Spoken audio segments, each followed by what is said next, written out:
We have a friend to the room on the line, WBC lightweight champ of the world. He's one of the hottest things in boxing today. Our guy, Devin Haney, on the line. Welcome. Thank you guys for having me. Our pleasure. Welcome to the show. It's been a minute since we chopped it up. A lot has happened in the lightweight division since then. Obviously, Teofimo has beaten Lomachenko, which is somebody that you wanted a slice of before, you know, he was dethroned, so to speak.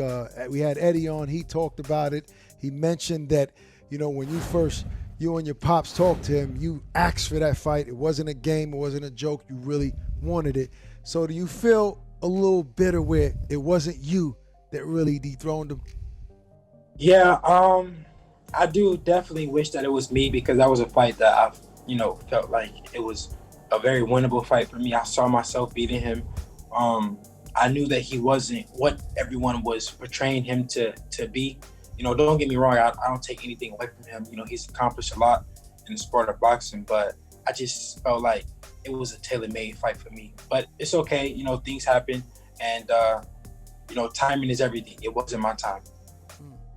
Well, the world thought he was the best. Most of the people thought he was the best. I didn't have him at the top, but a lot of people did. And Teofimo just beat him, so that put Teofimo on the pound-for-pound list.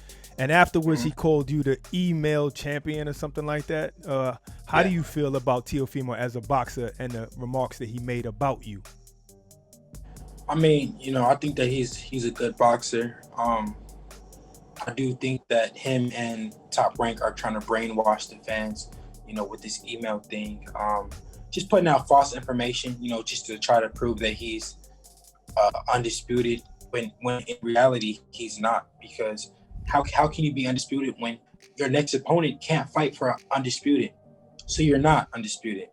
Your next opponent, if it's not Devin Haney, cannot fight for undisputed unless they go petition for it like he did. Did you before this fight, and I totally understand what you mean by that. Before and this petition fight for a franchise title, not undisputed.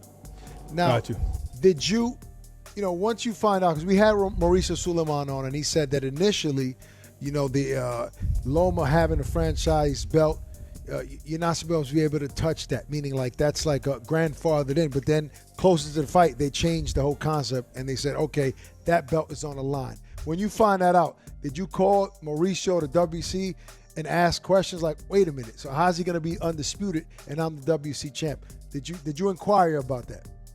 Yeah, I did. And they said that he's not undisputed, that, that it's Top Rank, and they're trying to push that narrative. They're trying to brainwash the people. But in reality, he never came and cleared it up. So, it has something to do with him as well. Gotcha. So he's officially, in your eyes, he's not the undisputed champion. Now, what about the fight? No, he's not. There's no way that he can be. He's not. Right. He has a franchise title. He can't be undisputed. Going into that Loma fight. It's a fact.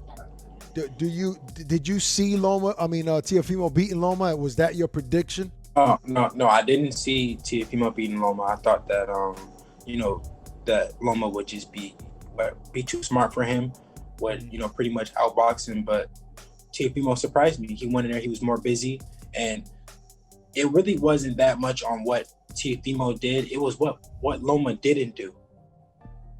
What So should do you have think that you think that he didn't do all right? Because what people are saying that he didn't start actually punching really till the 7th round. You don't think that's because Teofimo kept him at bay all of those other rounds with his jab? I mean, he didn't even try to punch. He didn't even try to punch.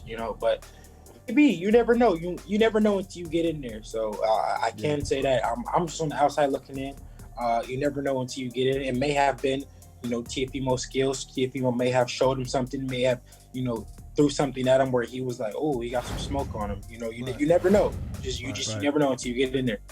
Now, it is obviously Teofimo would have to be on your list now, because you've always been vocal about wanting to fight the best in the world. He's considered, obviously, he obviously beat Loma. The fight, it's not debatable, right? So he has to be on that list. So he's on your hit list. Yes. How does that fight make that fight happen when a lot of people, him and his team, feel like they accomplished everything there is to accomplish in the lightweight division? They're talking about moving up and trying to be undisputed at 140. So obviously you're going to campaign for that fight. How do you get them and convince them to stay at 135 and fight you? That's the thing, they don't want to fight me. That's why they're trying to say that they accomplish everything, that it's nothing more to accomplish, because in reality they don't want to fight me, which is fine. If I don't fight Teofimo, it's not a career ending thing. It's not like it's fine. There's so many big fights to be made out there, and I'm only 21. I got so much time ahead of me, so if it doesn't happen, so be it. I don't chase Teofimo. Teofimo is not a mega star. Teofimo, of course, he has the belts, but he's still not a mega star. How do you feel about the way people just disregard Gamboa as a worthy opponent when at one time he was on a pound-for-pound list, one of the best fighters in the world? They were comparing him to Floyd Mayweather. How do you feel about that? What I can say is that we can't forget that Gamboa's last fight was Tank's toughest fight. Tank went in there and just, demolished Leo Santa Cruz. Why didn't he do it to Gamboa? Mm-hmm. Why? With a hurt ankle. Is it because Gamboa is it because his skills? I don't know. We just got to see on Saturday night. But, we can't forget that he was his toughest fight. He put up more of a fight there. Everyone's praising Leo Santa Cruz for the effort that he put. But what about Gamboa? Good point. That's a good point. What's your grade on Tank's fight against Leo? Did you think after the first couple of rounds, did you feel like it was going to be an interesting fight because Leo did? Yeah, I definitely thought it was an interesting fight. Yeah, it was. Leo was touching him with more than I thought that he would early. He was landing shots, and the casual fans are blinded by a knockout. They're blinded by one big punch. That's all they remember. But you got to think what was happening before. Leo was winning rounds. Leo was having success. What do you most remember about that fight? Because I agree with you, what casual fans are going to remember the last thing they saw, which was a knockout, which was a great knockout, right? Great win. But what do you take away from that fight, like watching Tank's performance and your style against him and that sort of stuff? I mean, at the end of the day, he got the job done. So I don't want to critique his performance too much, because he got the win. So, I gotta respect it. He went in there, he got the job done. It may not have been his prettiest performance, but he showed he was a true champion, and that, just because you have success early, or just because, you hit him with some shots, doesn't mean that he's out of the fight. He can punch from round one to whatever round. Oh, one thing I want to say is that I love the relationship that you and your father display publicly. I love the way you carry yourself maturely, and you're able to speak for yourself. And I love the way you two always have his back. And with that being said, I seen Gary Russell came at your father one time, because he even told us one time, he said, because of what his father said, that's why I want to fight the son.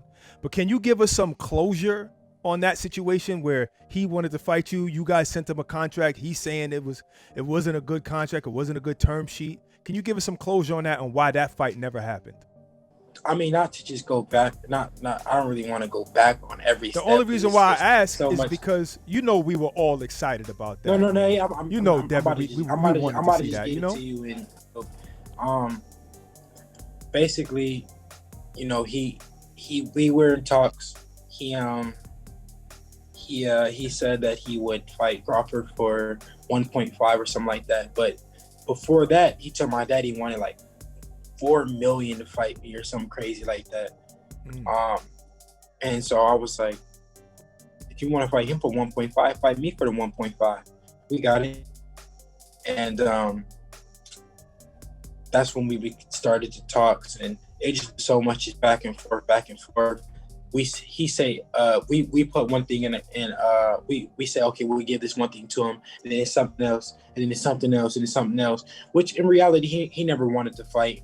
When he saw that we were serious and that we was really pressing the fight, that he tried to call our bluff, and once he realized we really wasn't bluffing, he went MIA.